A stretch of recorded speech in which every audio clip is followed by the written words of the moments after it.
గారి సినిమా ఆపటాకి చూస్తున్నారు. ఎవడు ఆపుతాడు? ఎవడు చూస్తాడు? అసలు వీళ్ళది ఎంత దిక్కుమాలిన పరిస్థితి అంటే వీళ్ళది,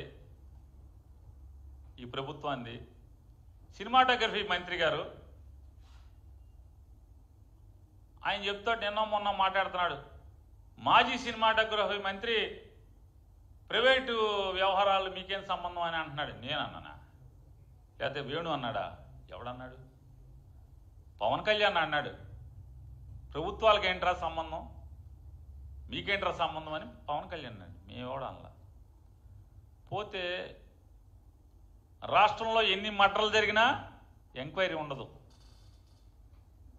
రాష్ట్రంలో ఎన్ని పాపాలు జరిగినా ఎంక్వైరీ ఉండదు.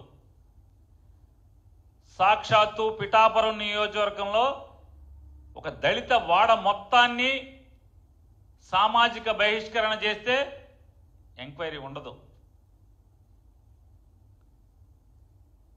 కానీ పవన్ కళ్యాణ్ గారి సినిమా ఆపటానికి ఆలోచించారనే దాన్ని మాత్రం పెద్ద విచారణ. ట్రంప్ ఒప్పుకున్నట్లేదు, లేకపోతే ఎఫ్బీఐని అడిగేవాళ్ళు అనుకుంటే వీళ్ళు.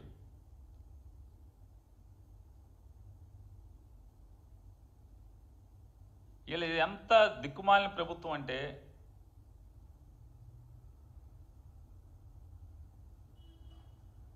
వీళ్ళ బలహీనత. అంటే వీళ్ళు ఎంత చేతకానోళ్ళు. పవన్ కళ్యాణ్ గారు లేదా చంద్రబాబు నాయుడు గారి ప్రభుత్వం ఎంత చేతకాని ప్రభుత్వం అంటే,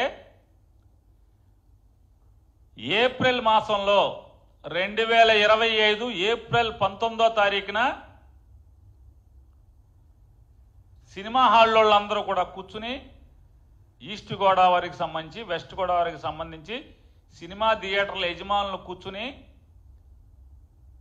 సమ్మె చేయదలుచుకున్నామని చెప్పని మీటింగ్ పెట్టుకుంటే దాని సంగతే, మీటింగ్ పెట్టుకున్న సంగతే ఈ ప్రభుత్వానికి తెలియదు. అంటే ప్రభుత్వానికి తెలుసు దాన్ని మీరు ప్రశ్నిస్తే మరి ఇంటెలిజెన్స్ చేసేదేంటి? ఇంటెలిజెన్స్ డిపార్ట్మెంట్ అదే కదా. అంటే వీళ్ళ ప్రభుత్వం ఎంత చేతకాని ప్రభుత్వం. ఎందుకు చేతకానిదంటే, ఉన్న పోలీసులందరినీ వైఎస్ఆర్ కాంగ్రెస్ పార్టీ నాలంటోడు ఇంటి దగ్గర మా బాత్రూంలో, లేకపోతే నేను ఎక్కడికి వెళ్తున్నాను మా కారు డిక్కీలో కూర్చోబెట్టి, లేదా ఒక 50 మంది 60 మంది పోగేసి ఒక చోట కూర్చోబెట్టి మా ఫోన్లన్నీ రికార్డ్ చేయమని పోలీసు అందరినీ కూడా దీనికి వాడుకుంటే మరి అసలు పోలీసింగ్ ఏమంటుంది? పోద్ది కదా, గాలికి వెళ్ళిపోద్ది కదా.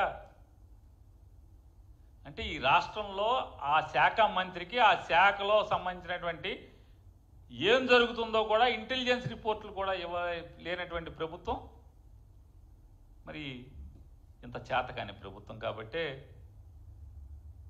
కోతి కొబ్బరిగా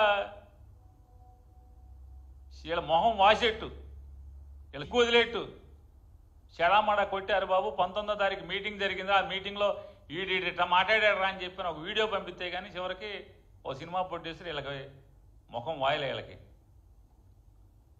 ఆడి మీద ఈడి మీద వైసీపీ మీద పడతారు. ఎవడు మాట్లాడాడు? మా ప్రభుత్వం దమ్మున్న ప్రభుత్వం, గొప్ప ప్రభుత్వం. కాబట్టే సినిమా రేట్ల నియంత్రణ మీద ఎన్ని షోలు ఎన్ని గంటలకు వేయాలి, రోజుకి ఎన్ని షోలు వేయాలో మేమిచ్చిన జీవోనే ఈ రోజుకి మీరు పాటిస్తున్నారు, అమలు చేస్తున్నారు. ఎందుకని? రద్దు చేయాలి కదా. మేము చేసింది తప్పు పని అయితే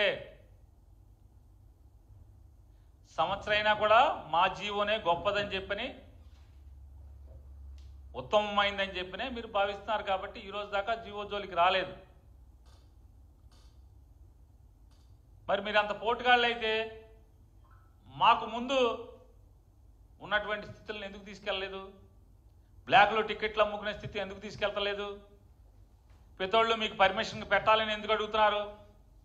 మరి అప్పుడు పవన్ కళ్యాణ్ గారు ప్రశ్నించారు కదా, సినిమా మాది, సొమ్ము మాది, మీకేటి సంబంధం అన్నాడు కదా.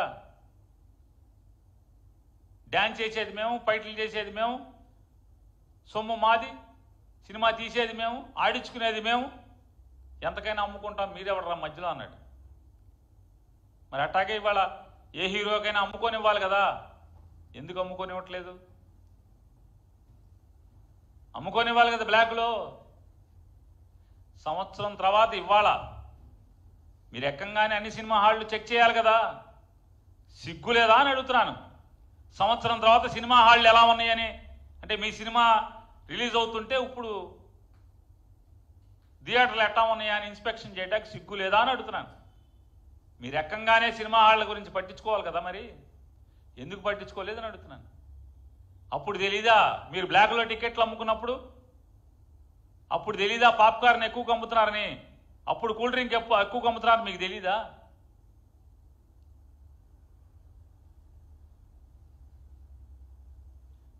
అంటే ఈ రకంగా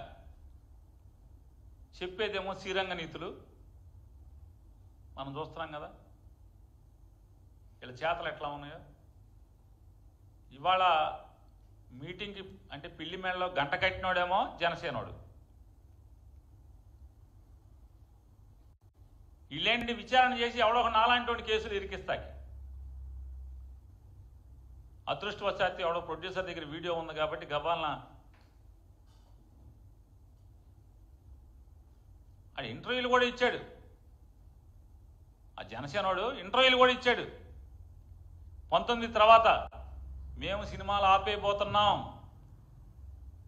మాకు ఆంధ్ర తెలంగాణ అందరూ కలిసి రాకపోతే తూర్పుగోదావరి అయినా మేము ఆపేస్తామని చెప్పని ఏప్రిల్లోనే గ్రేట్ ఆంధ్ర దాంట్లో ఇంటర్వ్యూ ఇచ్చాడని అందరూ చెప్తున్నారు సినిమా వాళ్ళు. అది మీ ఇంటెలిజెన్స్ తెలీదు.